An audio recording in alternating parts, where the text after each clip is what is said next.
was very explicit after the Constitution was written. He said that it will only last if the people remain a moral people. The Constitution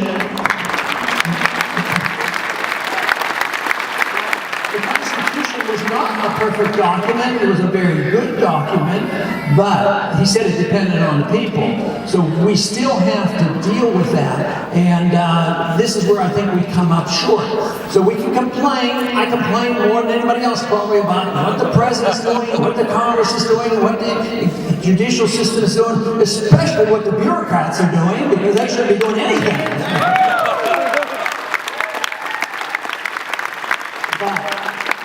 Too often, government reflects the people. That is why I have been so happy to identify closely with, especially the beginning of the Tea Party movement, because this was a group of people who want to stand up and say, enough is enough. You've been telling us stories all along, and we put one person in, they do the same thing, you put another one in, the same thing again. And I've been annoyed by that too, because I think we should have a much better foreign policy. I think we should only go to war with a declaration of war.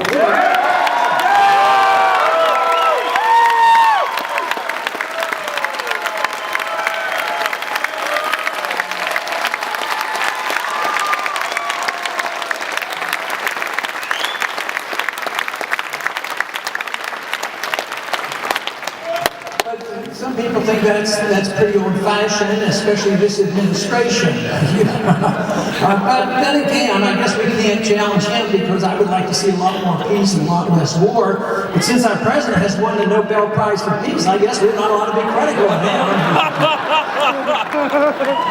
But no, we need to reassess all those values and have a different policy, because the money spent on our foreign policy is another issue. Our national debt went up $4 trillion because of these wars that we have been fighting.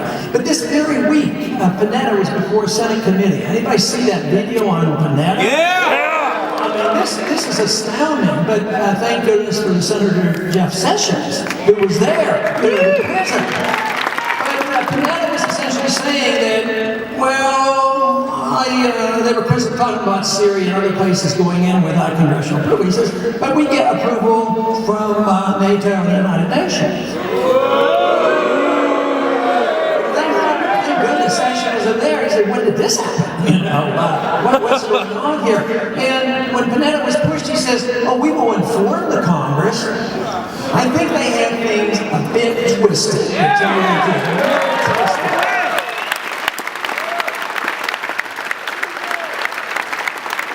The president is not a dictator. He's not a king. He can't take us to war without a declaration. He shouldn't be declaring that he can kill American citizens, assassinate American citizens.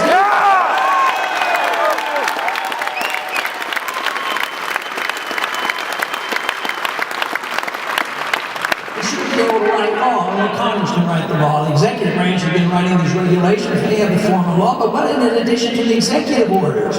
Now, there's a few executive orders the president is authorized to carry out his constitutional function.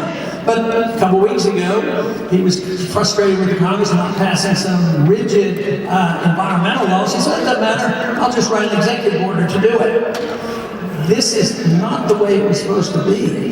He is not to be a dictator. And this is the reason the American people have to wake up and have to say, enough is enough. And we have to live within the confines of the Constitution and defend the Constitution and send only people to Washington who will do so.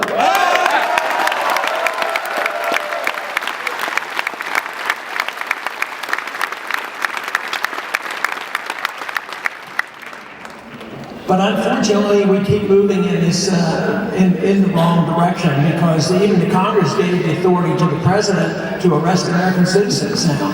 Arrest American citizens by the U.S. Army, and no charges made, no attorney, no trial, secret prison, indefinite detention for American citizens. The republic cannot exist without that bill and many others being repealed.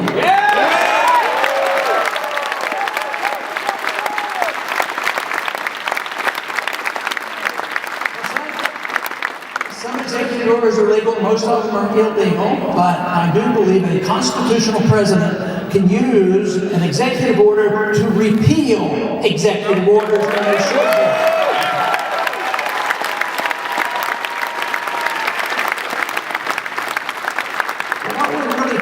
About and what has led to the Tea Party movement has been the frustration with the status quo.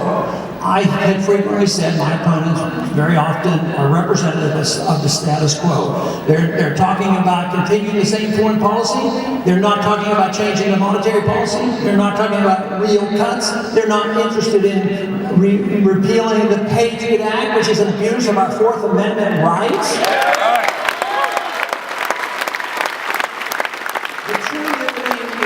What we're looking for, and responsibility for the individual. Freedom has produced the freest, our freedom in this country has produced the most prosperous country ever, and the freest country. And we've had the largest middle class. But today, it doesn't exist. The middle class is shrinking, wealth is being transferred from the middle class to the super wealthy, so there is some truth about this 99.1 business, but we don't condemn everybody who makes money, just the ones who make the money by ripping us off by getting money from the Federal Reserve and the bailouts.